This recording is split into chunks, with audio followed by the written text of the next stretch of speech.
High in the Cordillera Central of Luzon, the Igorot people thrived. They were masters of the challenging terrain, carving rice terraces into the mountainsides. These terraces, fed by ingenious irrigation systems, sustained their communities for generations. The Igorot were skilled artisans, crafting tools and weapons from the metals they mined, including gold. This precious metal held spiritual significance and adorned their most important rituals.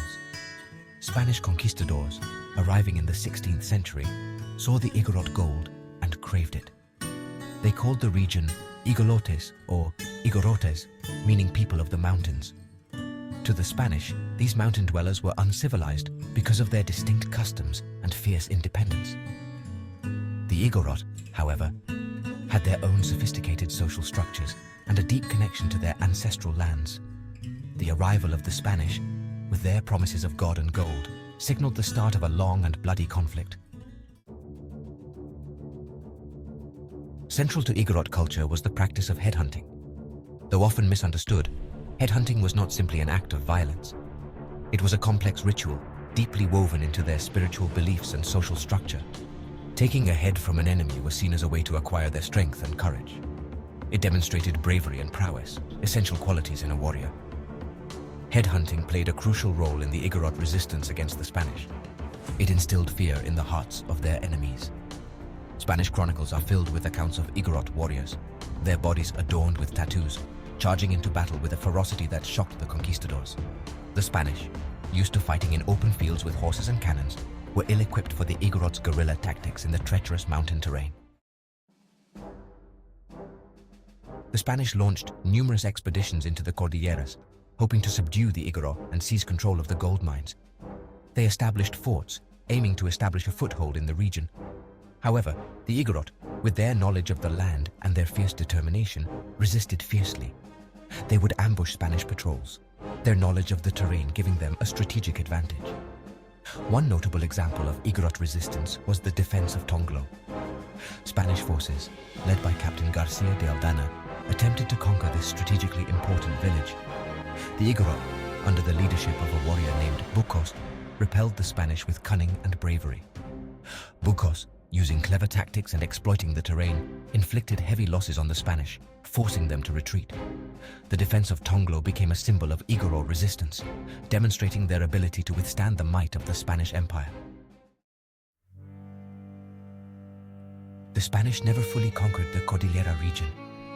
Their control remained tenuous, limited to a few scattered outposts. When the United States took control of the Philippines in 1898, following the Spanish-American War, the Igorot saw an opportunity for renewed freedom. Initially, the Americans were welcomed as liberators. However, the Igorot soon realized that the Americans, like the Spanish before them, desired control of their land and resources. The Americans, with their superior firepower and modern military organization, posed a new kind of challenge. The Igorot, however, continued to resist, adapting their tactics to this new enemy. They engaged in guerrilla warfare, using their knowledge of the mountains to ambush American patrols and disrupt supply lines. Leaders like Mateo Carantes emerged, rallying the Igorot against American encroachment. The Igorot resistance, though ultimately unsuccessful in repelling the colonizers, came at a cost. Generations of Igorot fought and died defending their land and their way of life. The introduction of new diseases by the Spanish and Americans also took a heavy toll on the Igorot population. Furthermore, the colonizers sought to suppress Igorot culture, including the practice of headhunting, which they saw as barbaric. Despite the hardships they faced, the Igorot never surrendered their spirit. They continued to practice their traditions in secret, keeping their cultural identity alive. Their stories of resistance were passed down through generations, ensuring that the memory of their ancestors' bravery would never be forgotten. The Igorot people, through their unwavering defiance, demonstrated the strength of a people determined to protect their freedom and their heritage.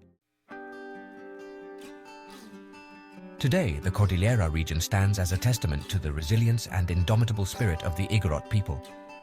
The rice terraces, a UNESCO World Heritage Site, are a testament to their ingenuity and their deep connection to the land. While headhunting is no longer practiced, it remains an important part of their history, a symbol of their warrior past and their resistance against oppression. The igorot story is a reminder that even in the face of overwhelming odds, the human spirit can endure. Their fight for freedom serves as an inspiration, not just for indigenous communities around the world, but for anyone who values liberty and self-determination.